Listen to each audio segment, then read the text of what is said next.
እናንተ ወይም ቤተሰቦቻችሁ ወይም ወዳጆቻችሁ ወደ ሐኪም ቤት ወይም ወደ ሕክምና ተቋም ለምን ትሄዳላችሁ? እኔ በእኔ ኦብዘርቬሽን ወይም ደግሞ በእኔ ምልከታ ካየሁት ውስጥ ቶፕ ሪዝን ከሚባሉት ውስጥ አንድ ሰዎች ወደ ሕክምና ተቋም ከሚሄዱበት ምክንያት አንዱ ሳል ወይም ደግሞ የሳል ህመም ስለያዛቸው ነው። ለዛሬ የምናወራው ስለ ሳል በሽታ ይሆናል። ሳል ምንድነው? የሳል በሽታዎች ሳል በራሱ ምንድነው? እንዴት ይፈጠራል? በምን መመርመር እንዴት መለየት እንችላለን? መነሻ ምክንያቶቹ ምንድናቸው? ሳይንሳዊ ፓቶፊዚዮሎጂ ወይም ደግሞ የሳል አፈጣጠር ወይም ደግሞ አካሄድ ምን ይመስላል የሚለውን ለማየት እንሞክራለን። አብራችሁን ቆዩ። የማታው ክፍል ይባላለሁ። የተላላፊ በሽታዎች ባለሙያ ነኝ። ለዛሬ ስለ ሳል ምንነት፣ መነሻ ምክንያቶቹ፣ እንዴት ይፈጠራል፣ መከላከያ መንገዶቹ፣ ምርመራውና ህክምናው ምን ይመስላል የሚለውን ነገር እናያለን። አብራችሁን ቆዩ። በመጀመሪያ ደረጃ ሳል ምንድን ነው? ሳል ኢትስ የፕሮቴክቲቭ ሪፍሌክስ ይባላል ወይም ደግሞ መከላከያ መንገድ ነው። የኛ የበሽታ የመከላከያ ሲስተማችን ናቹራል ዲፌንስ ሲስተማችን የምንለው ምንድን ነው? ወደ ሳምባችን ወይም ደግሞ ወደ አየር ቧንቧችን የገቡትን ፎሬን ቦዲዎች ወይም ደግሞ ባዕድ አካላት ዮንቸር የሚያቃጥሉ ነገሮችን ወይም ደግሞ እንዲሁም ሙከስን ማለት ነው እሱን የሚያስወግዱበት ወይም ክሊር የሚያደርግበት ሪፍሌክስ ሜካኒዝም ነው ማለት ነው። የኛ በሽታ የመከላከል አቅማችን ወይም ደግሞ የበሽታ ናቹራል ዲፌንስ ሲስተም ነው። በሽታ የመከላከያ ሲስተማችን ምንድነው የሚያደርገው? በማሳል ወይም ደግሞ ሳምባችን ንጹህ ለማድረግ ወይም ደግሞ በደንብ ሳምባችን በአግባቡ ስራውን እንዲሰራ የሚያደርግበት አንዱ ቴክኒክ ሳል ነው። በማሳል ቆሻሻዎችን ያስወግዳል። ሳምባችን ምን ያደርገዋል? ንጹህ ያደርገዋል። ሳምባችን በትክክል ስራውን እንዲተገብር ያደርገዋል ማለት ነው። ነገር ግን ይሄ ሳል ለረጅም ጊዜ የሚቆይና ህመም ያለው ከሆነ ሌላ ምክንያት አለ ማለት ነው። ሁልጊዜም ሳል የሚፈጠረው ክሊር ለማድረግ ብቻ ሳይሆን ፐርሲስታንት የሆነ ለረጅም ጊዜ የሚቆይ ሳል ከተፈጠረ ምንድነው ማለት ነው? የአንደርላይንግ ኮዝ ወይም ዲዚዝ አለ ማለት ነው። ሳል እንዴት ይፈጠራል ለማለት ወይም ደግሞ ፓቶፊዚዮሎጂ የምንለውን ፓቶፊዚዮሎጂ ኦፍ ካፍ የሚለውን ነገር ለማየት እንሞክር።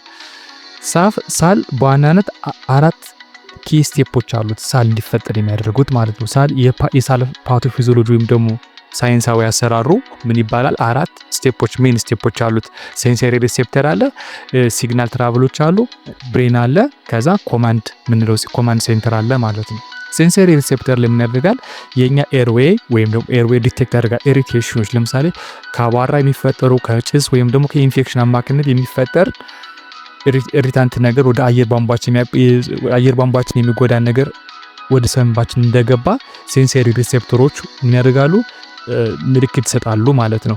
ይህ ሴንሰሪ ሪሴፕተር ወደ ምን ያደርጋል? ሲግናል ወይም ደግሞ መልእክት ይልካል። በማን? በነርቭ አማካኝነት። ይሄ ነርቭ የሚቀበልልን ቫገስ ነርቭ ይባላል። ክራኒያን ነርቭ 10 የምንለው ማለት ነው። እሱ ሲግናሉን ከሴንሰሪ የተቀበለውን ከሴንሰሪ ወይም ከመልእክት ተቀባዩ ፎሬን ቦዲ ወይም ደግሞ ቆሻሻ ነገር፣ አቧራ፣ ኢንፌክሽን ወይም ደግሞ ጭስ ወይም ፎሬን ቦዲዎች ወደ አየር ቧንቧችን እየገቡ ነው ብሎ ሴንሰሪ ለነርቭ ወደ በቫገስ ነርቭ አማካኝነት ወደ አእምሯችን ወደ ብሬን መልእክት ይልካል።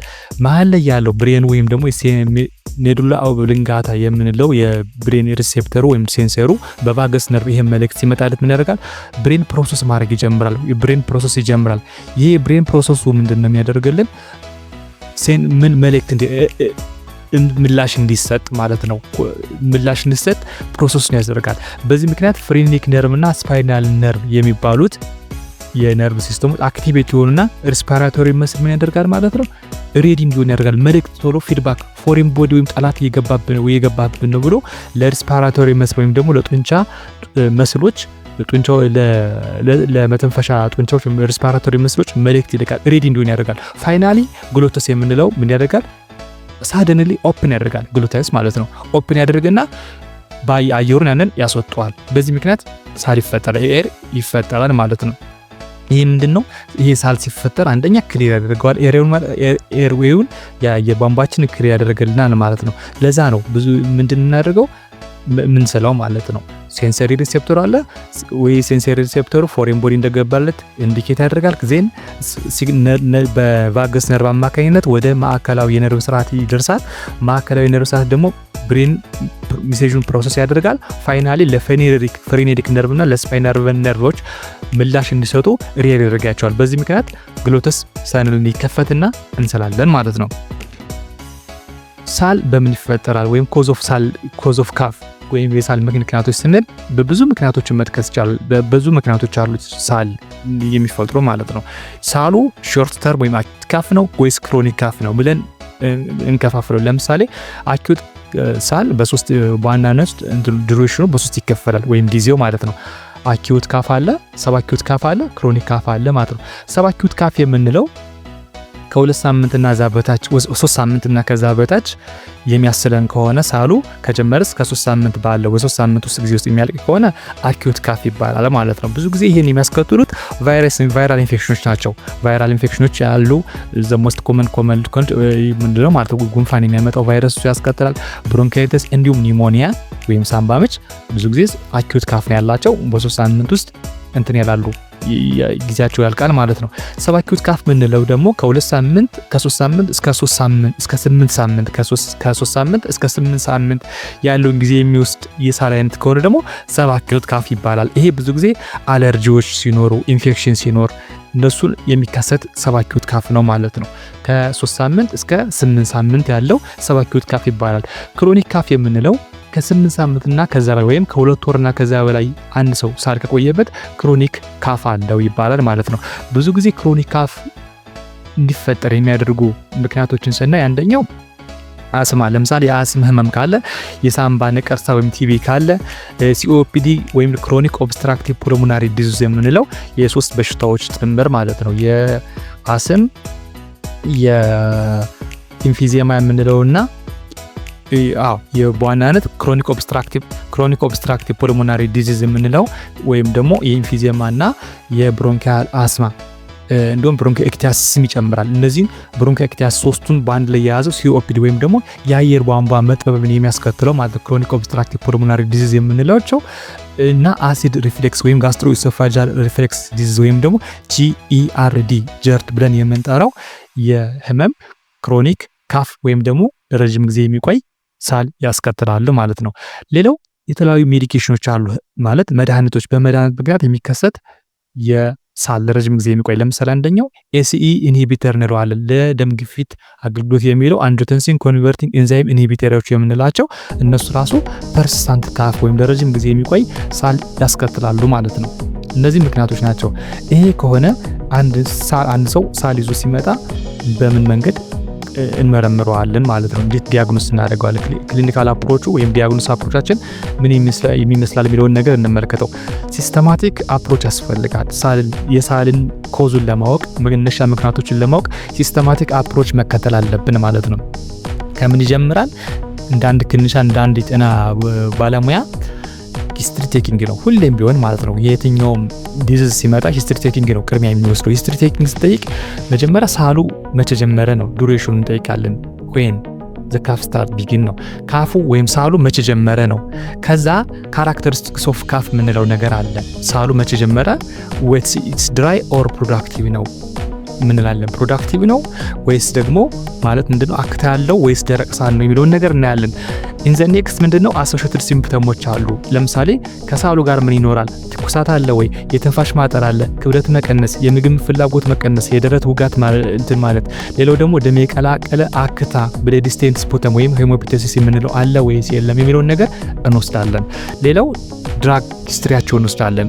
ድራግ ምን ይጠቀማሉ? ለምሳሌ ቅድም የጠቀስነው ACE ኢንሂቢተር አለ አይደል? አንጂዮቴንሲን ኮንቨርቲንግ ኤንዛይም ኢንሂቢተር እሱን ይጠቀማሉ ወይስ አይጠቀሙ? የደም ግፊትን መድኃኒት ማለት ነው። ACE ኢንሂቢተር ይጠቀማል አይጠቀም? ድራግ ሂስትሪ እንጠይቃለን። ሌላው ስሞኪንግ ሂስትሪ ነው። ስሞኪንግ ሂስትሪ ሲጋራ ያጨሳሉ ወይ? ሲጋራ ያጨሳሉ። ሲጋራ የሚያጨስ ከሆነ አጫሽ ከሆነ ወይም ደግሞ ሌሎች ኤግዛጀሬትድ የሚያደርጉ ለምሳሌ ቤት ውስጥ ጭስ የሚያጨሱ በማገዶ የሚጠቀሙ ሰዎች እነዚህ ለረጅም ጊዜ ኤክስፖዠርታቸው ማለት ነው በሱ ነው ወይ ሳሉ የመጣ ወይስ ደግሞ ሲጋራ አጫሽ ናቸው ወይም ደግሞ ሰከንድ ሃንድ ስሞከር ናቸው ወይ? ያ ማለት ከቤተሰብ ወይም ከጓደኛው የሚያቀርብ ሰው ሲጋራ የሚያጨስ ሰው ያለ ወይ? ይሄ ሰከንድ ሃንድ ስሞኪንግ የምንለው ማለት ነው። እሱን ሂስትሪ እንጠይቃለን። ሌላው ደግሞ ቲቢ ኤክስፖዠር ሂስትሪ እንጠይቃለን። ቲቢ ከዚህ በፊት ታመሽ ነበር ወይ? ወይስ ደግሞ ቲቢ ከታመመ ሰው ጋር ዳይሬክት ኮንታክት ክሎዝ ኮንታክት አለ ወይ? ለረጅም ጊዜ ለምሳሌ ከቤተሰብ አባል፣ ከጓደኛ፣ ከስራ ባልደረባ አብሮ ለረጅም ጊዜ የቆየ ሰው በቲቢ ታሞ ነበር ወይ? የምናውቀው የሚታወቅ ሂስትሪ ካለ እሱ ሂስትሪ ቴኪንግ ውስጥ ኢንኮርፖሬት ወይም የሚካተት ነገር ነው ማለት ነው። ከሂስትሪ ቴኪንግ በኋላ ምን ይቀጥላል? ፊዚካል ኤግዛሚኔሽን ይቀጥላል። ፊዚካል ኤግዛሚኔሽን ማለት አካላዊ ምርመራ ነው። አካላዊ ምርመራ መጀመሪያ የምንጀምረው ከኢንስፔክሽን ነው፣ ከማየት ቸስቱ ላይ ለምሳሌ ለሳሉ ምን አለው ሲያኖቲክ ለምሳሌ ወይ የምንድነው የጥፍር የእጆቹ የከንፈሩ ወይም የአፍንጫው ጫፍ ቀለም ቀይሯል፣ ወደ ሰማያዊ ያደላ ነገር አለው። ኢንስፔክሽን ነው። ሌላው ሳይሜትሪካል ፖዚሽን ቸስት ፖዚሽን ምንድነው ወጣ ያለ ነው፣ ቸስቱ ደረቱ ወደ ላይ ወጣ ያለ ነው፣ ወደ ጎን የተጣመመ ነው፣ ራይት እና ሌፍት ቸስት እኩል ነው ሳይዙ ወይም ስካር አለው፣ ሰርጂካል ሂስትሪ አለው፣ ለምሳሌ ቸስት ቲዩብ የገባለት ነገር ካለ እነዚህ ነገሮች እናያለን በኢንስፔክሽን። ሌላው ፓልፔሽን ላይ የምናያቸው በመዳሰስ የምናየው ነገር አለ፣ ፓልፔሽን ላይ እናያለን። ሌላው ፐርኬሽን ድምጹን ቸስት ለምሳሌ ፐርከሽን ስናደርግ እንደዚህ የጤና ባለሙያዎች ፐርከስ በማድረግ ወይም ደግሞ ጣታቸውን በመደብደብ የደል ነው ወይስ አይደለም የሚለውን ነገር ማለት ፍሉድ ኮሌክሽን አለው ወይስ የለውም ነገር የሚለውን ነገር ደል ፐርከስ በማድረግ መለየት ይችላል። ሌላው ኦስኩልቴሽን ነው። የሳምባው የድምጹ ምን አይነት ነው፣ ክራክል ነው፣ ዊዝ አለው ወይስ ደግሞ ሮንካይ ነው። እነዚህ የሚታሰሩ የአብኖርማል ቸስት ሳውንዶችን እናያለን ማለት ነው። እሱን እናያለን። ቸስት አብኖርማሊቲዎችን በፊዚካል ኤግዛሚኔሽን ከጨረስነው በኋላ ወደ ኢንቨስቲጌሽን እንገባለን። ኢንቨስቲጌሽን ክሊኒካሊ እና በሂስትሪ እና በፊዚካል ኤግዛሚኔሽን ከጨረስነው በኋላ ወደ ኢንቨስቲጌሽኖች እንገባለን። ኢንቨስቲጌሽን ስንገባ በምን አይነት መንገድ እንገባለን? አንደኛው ኢሜጂንግ ነው። ሌላው ስፖተም አናላይሲስ አለ ማለት ነው የምንሰራና ሌሎች ደግሞ ሰፖርቲቭ የሆኑ ደጋፍ ሰጪ የሆኑ ህክምናዎች አሉ። ለምሳሌ ቸስት ኤክስሬ ላይ ወይም ደግሞ ኢሜጂንግ ስንሰራ ቸስት ኤክስሬ ላይ ምን ያደርግልናል? ቸስት አብኖርማሊቲ ካለ ለምሳሌ ኒሞኒያን፣ ቲቢን፣ ቲዩመር ካለ የሳምባ ምችን፣ ቲቢን እንዲሁም ቲዩመሮች ካሉ ዲቴክት ያደርግልናል በቸስት ኤክስሬ ማለት ነው። በቸስት ኤክስሬ ደግሞ በደንብ አንሪማርኬብል የሆነ ነገር ካለ ወይም ዲፈረንሺየት ማድረግ ካልተቻለ ደግሞ ቸስት አድቫንስድ ወደ ሆነው ሲቲ ስካን ኤግዛማይን እናደርጋለን ማለት ነው። ሌላው ከቸስት ኤክስሬ ከኢሜጂንጉ በተጨማሪ እናደርጋለን ስፖርታዊ ኤግዛማይን እናደርጋለን ማለት ነው። ለምሳሌ ኤኤፍቢ እንሰራለን። አሲድ ፋስት ባስ ላይ ለምሳሌ ፕሪቪየስ ቲቪ ሂስትሪ ካለው እና አሁን ከረንት ለምሳሌ ዊዝን 5 years ከመጣ አንድ ሰው እና ሳል ካለው ምን እናደርጋለን? ኤኤፍቢ አብረን ብንልክ ይመከራል። ምን ባሲላዩ ወይ ቲቪ ባሲላዩ ለምሳሌ ዊዝን እስከ 5 ዓመት ምን ይኖራል ዴድ ባሲላዩ ዲቴክቲቭ በጂን ኤክስፐርት ሲላክ ቶሎ የመታየት ቻንስ ስላለ ኤኤፍቢ ወይም አሲድ ፋስት ባሲላይ ተልኮ ሊቭ ባክቴሪያን ወይ ዴድ ባሲላይ የሚለውን መለየት ይቻላል ማለት ነው። ስለዚህ ኤኤፍቢ ስፑተም ኤግዛሚኔሽን ይሰራል። ስፓይሮሜትር ለምሳሌ አስማቲክ ከሆነ ናውን አስማቲክ ፔሸንት ከሆነ ሲኦፒዲ ወይም ክሮኒክ ኦብስትራክቲቭ ፑልሞናሪ ዲዚዝ ደግሞ ካለው ስፓይሮሜትር እንሰራለን ማለት ነው። የትኛውም ደግሞ ሳል ያለው ሰው ወደ ህክምና ተቋማችን ከመጣ ጂን ኤክስፐርት ግዴታ ነው። ለአሁን ለቲቪ ዲያግኖስ ለማድረግ ጂን ኤክስፐርት ተመራጩ ሆነው የኢንተርናሽናል በኢትዮጵያ የሚሆን በዓለም አቀፍ ደረጃ ተመራጩ ጂን ኤክስፐርት ነው ማለት ነው። ሌሎች ደግሞ አሉ። ለምሳሌ ሲቢሲ እንሰራለን። ኢንፌክሽን ለምሳሌ ደብሊውቢሲ ከጨመረ የምንድነው ይሄ ኢንፌክሽን የባክቴሪያል ኢንፌክሽን ሞር የደብሊውቢሲ ወይ ደግሞ የኒትሮፊሎች መጨመር የባክቴሪያል ኢንፌክሽን ኢንዲኬት ያደርጋል። ሊምፎሳይት ደግሞ የሚጨምር ከሆነ ደግሞ ቫይራል ኢንፌክሽን ፕሪዶሚናንት ናቸው። እንዲሁም ኢዝኖፊል ከጨመረ ኢዝኖፊል የምንችለው የሲቢሲ ኢዝኖፊል የሚጨምር ከሆነ አለርጂክ በአለርጂው የመጣ ሳል እንደሆነ ይደግፋል። ሌላው ሲቢሲ አብረን ስናስ ሲቢሲ ዊዝ ኢኤስአር ኤሪትሮሳይት ሴዲሜንቴሽን ሬት አብሮ ቢላክ ይመከራል። ኢኤስአር ምንድነው? አኪዩት ኢንፍላሜሽን በሚኖርበት ጊዜ ኢንዲኬተር ነው፣ እንደ ሰጀስቲቭ ነው። ነው ምንድነው? ኢንፍላማቶሪ ለንግ ኢንፍላሜሽን እንዳለ ሰጀስቲቭ ነው ማለት ነው ኢኤስአር። ስለዚህ ሲቢሲ ስንልክ አብረን ሲቢሲ ዊዝ ኢኤስአር ቢላክ ኢትስ ቬሪ ቤስት ተመራጭ ነው ማለት ነው። ሌሎች ደግሞ ለምሳሌ ሳም ኬዝስ አልፎ ደግሞ አሲድ ሪፍሌክስ ወይም ደግሞ ጋስትሮ ኢሶፋጃል ሪፍሌክስ ከሆነ ያነሳል ወይም ደግሞ በጀርድ ጂኢአርዲ ከተከሰተ ፒኤች እና ኢንዶስኮፒ ይመከራል፣ ይታዘዛል ማለት ነው። እነዚህን ስቴፖች ካየን ፊዚካል ሂስትሪ ወሰድን፣ ፊዚካል ኤግዛሚኔሽን ሰራን፣ ከዛ ኢሜጂንግ ኢንቨስቲጌሽኖች ሰራን ማለት ነው። በኢሜጂንግም በአናላይሲስም በሲቢሲም በጂን ኤክስፐርትም በስፖተም ኤግዛሚኔሽን ከሰራን በኋላ ወደ ምን እንገባለን? ሳሉን ደግሞ ካራክተራይዝ ማድረግ ቅድም ብያለሁ። ምንድነው ትንሽ ለመነካካት የሞከርኩት ነገር አለ። ለምሳሌ የካፍ ካራክተሩ ምን ይዛል? ካራክተርስ ኦፍ ካፍ ካራክተርስን ባህሪያቱ ማለት ነው። የሳል ባህሪ ለምሳሌ ምን ይመስላል? ድራይ ካፍ ለምሳሌ አንድ ሰው ደረቅ ሳል በጣም የሚያስቸግረው ከሆነ ሞር ሊሆን የሚችለው ምንድነው አስምና አሲድ ሪፍሌክስ ነው ወይም ጋስትሮኢሶፋጃል ሪፍሌክስ ዲዚዝ የምንለው ይገናኛል። ፕሮዳክቲቭ ካፍ ደግሞ አክታ ያለው ሳል ከሆነ ብዙ ጊዜ ምንድነው ሰጀስት ማድረግ ያለብን ብሮንካይተስ ኦር ኒሞኒያ ማለት ባክቴሪያል ኒሞኒያ የመሆን ቻንስ አለ። እንዲሁም ደግሞ ብሮንካይተስ የብሮንካያል ኢንፍላሜሽን መሆን ማለት ነው። ሌሊት ደግሞ ካፍ ካለ ለምሳሌ ፒኤንዲ ፓሮክሲማል ኖክቹራል ዲስፔኒያ የምንለው ደግሞ ፒኤንዲ ወይም ደግሞ ናይት ካፍ ካለ ኢንዲኬት የሚያደርገን ሀርት ፌለር ወይም ደግሞ አስም እንዳለ። ለምሳሌ ሌሊት በጣም አየር አጥሯቸው እየሳሉ የሚነሱ ሰዎች አሉ አይደል? እነዚህ ምን ያደርገ ሰጀስት ያደርገናል ሀርት ፌለር እንዲሁም አስም እንዳለ ሰጀስት ያደርገናል ማለት ነው። ሌላው ባርኪንግ ኦር ዊፒንግ ካፍ ምንለው አለ። ይሄ ባርኪንግ እንደ ውሻ የመጮህ እና ዊፒንግ ካፍ ደግሞ ኪር የሚያደርግ ሳላላ አይደለ? ባርኪንግ ማለት እንደ ውሻ የመጮህ ነው። ዊፒንግ ካፍ ደግሞ ኪርኪርታም የምንለው ማለት ነው። እሱ ደግሞ ከሆነ ምንድነው ብዙ ጊዜ የሚያሳየን ህፃናት ላይ ይሄ ፐርቱሲስ የምንለው እንትን አለ የሳል ያመጣበትና እንዲሁም ደግሞ ላሬንጃል ኢንፌክሽን የድምጽ ሳጥን ብዙ ጊዜ ብዙ ዘፋኞች ላይ ምናምን እንትን ይላል። ብዙ ለረጅም ጊዜ የሚያለቅሱ ሰዎች በረጅም ጊዜ የሚዘፍኑ ድምጻቸው የሚወስዱ ሰዎች ላይ የሚከሰት ላሬንጃል ኢንፌክሽኖች አሉና እሱ ላሬንጃይተስ ማለት ነው። ባክቴሪያም ይመጣል። እንዲሁም ደግሞ አልፎ ለረጅም ጊዜ ድምጻችን በምንጠቀምበት ጊዜ በለቅሶ በዘፈን በመጮህ በምናም ለረጅም ጊዜ የሚያወራ ሰው ይሄ ላሬንጃይተስ ይኖራል የድምጽ ሳጥኑ ላይ። በሱ ምክንያት እሱ ሲቆስል ወይም ሲያብጥ ሳል ሊኖር ይችላል ማለት ነው። ይሄ ሳልን በዚህ አየን፣ ካራክተሮችን በዚህ ከለየን አሁን ማኔጅመንት ነው። ሳልን እንዴት ማኔጅ እናደርገው በሚለው ነገር እንመልከት። ካፍን ማኔጅ የምናደርገው ኮዙን ቤዝዶን ኮዝ ነው፣ በኮዙ ነው። ዝም ብሎ መታከም የለበትም። ሳል ሲታከም ቤዝዶን አንደርላይን ኮዝ ነው። ባክቴሪያል ከሆነ ኮዙ የሚያስፈልግ በባክቴሪያ ከሆነ የተከሰተው ቅድም ባየናቸው ሜቶዶች መለየት ይቻላል። አንደኛው በጂን ኤክስፐርት ለምሳሌ ቲቪ ከሆነ ቲቪ አንዱ የባክቴሪያ ዘር አይደለ? እሱ በሱ ይታከማል። ኒሞኒያ ከሆነ ሳምባ ምች ከሆነ እንዲሁ በባክቴሪያል ኒሞኒያ ከሆነ በባክቴሪያል ኒሞኒያ አንቲባዮቲክ ነው። ለባክቴሪያል ኢንፌክሽኖች የሚታዘዘው አንቲባዮቲክ ነው።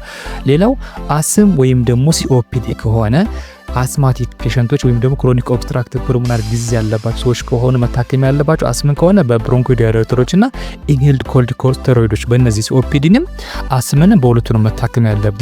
ብሮንኮዲላተር የምንላቸው አሉ ለሳምባ ለአስም የሚሰጡና ስቴሮይድ ሜዲኬሽኖች አሉ ኢንሄልድ ኮርቲኮስቴሮይዶች በእነሱ መታከም ይችላል።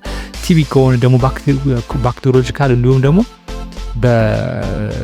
በኢሜጂንግ ኮንፊርምድ የሆነ ቲቪ ከሆነ ደግሞ ፉል ኮርስ ኦፍ አንቲባዮቲክ መውሰድ። ቲቪ ፉል ኮርስ የምንለው ሰሰፕቴብል ከሆነ ለምሳሌ ለመድኃኒት ያልተላመደ ቲቪ ከሆነ ለ6 ወር እስከ 1 ዓመት ድረስ የሚዘልቅ የቲቪ ህክምና አለ። እንዲሁም ደግሞ ድራግ መድኃኒት የተላመደ ቲቪ ደግሞ ከሆነ ከ6 ወር እንዲሁም እሱ እስከ 18 ወር የሚሄድ ህክምና አለ ማለት። ይሄ ፉል ኮርስ ኦፍ አንቲቲቪ ቴራፒ የምንለው ነው። ሜዲኬሽን ኢንዱስድ ካፍ ደግሞ የምንለው ለምሳሌ ቀደም በጠቀስነው ኤሲኢ ኢንሂቢተሮች አሉ አይደለ? በአንጂዮቴንሲን ኮንቨርቲንግ ኢንዛይም ወይም ኤሲኢ ኢንሂቢተር ለደም ግፊት በሚሰጠው መድኃኒት የሚወስዱ ሰዎች ለሚከሰት ሳል ደግሞ ካለ ምንድነው መድኃኒቶችን በመቀየር ሳልን ማከም ይቻላል ማለት ነው። ሌላው ምንድነው ማድረግ ያለብን? ሲምፕቶማቲክ ሪሊፍ ለምሳሌ ሳል ቤታችን ውስጥ ያለን ሐኪም ቤት ሳንሄድ ቤታችን የምናደርጋቸው ደግሞ ይሳል እንትኖች አሉ መድኃኒቶች አሉ። አንደኛው ሃይድሬትድ ነው፣ በቂ የሆነ ፈሳሽ መውሰድ፣ ውሃ በደንብ መጠጣት፣ ለብ ያለ ውሃ መጠጣት፣ ሻይ መውሰድ እነሱ ያስፈልጋል። ሌላው ስቲም ኢንሄሌሽን ነው ወይም ደግሞ መታጠን ማለት ነው። ሞቅ ሊሆን ይችላል። እንዲሁም ቤታችን ውስጥ የምናደርጋቸው እነዚህ በተለያዩ ቅጠላቅጠሎችን በመጠቀም አለ አይደል የምንጠቀማቸው እነሱ የተለመዱ ዳማካሴ ለሌሎች እንደ ነጭ ባህር ዛፍ ምናምን ነገሮች አሉ። በእነሱ ኢንሄል ማድረግ ስቲም ኢንሄሌሽን ሙቅ ውሃ በራሱ በተለይ ቫይራል ኢንፌክሽኖችን በደንብ ነው እንትን የሚላቸው ጉንፋን ነገር ማለት ነው። በእነሱ መታከም ይቻላል። እንዲሁም ካፍ ሰፕረሳንቶችን መስጠት በተለይም ደግሞ ለአዋቂዎች ለህፃናት ብዙ ጊዜ ካፍ ሰፕረሳንት አይመከርም። ቶታሊ ካፍ ሰፕረሳንት ለህፃን አይሰጥም፣ ባይሰጥ ይመከራል። በቃ እንደ ኢንፌክሽንስ ባለሙያ አድቫይስ ማድረገው ለህፃናት ካፍ ሰፕረሳንት አይሰጥም፣ ባትሰጡ እመክራለሁ። ካፍ ሰፕረሳንቶች የሳል ማስታገሻዎች ማለት ነው። ለምሳሌ ለድራይ ካፍ እና ለደረቅ ሳልና ፕሮዳክቲቭ ወይም ደግሞ አክታ ላለው ሳል የሚሰጡ እንትኖች አሉ፣ ካፍ ሰፕረሳንቶች አሉ፣ የሳል ማስታገሻ ማለት ነው፣ ሽሮፖች አሉ። እነሱን መውሰድ ያስፈልጋል። በጣም አንድ ማስታወስ ያለብን ነገር ካፍ የሳል መድኃኒቶች መሰጠት ያለባቸው ፕሮፐርሊ ዲያግኖስ ተደርገው በደንብ ምርመራዎች ተለይተው በደንብ መታወቅ መቻል አለበት።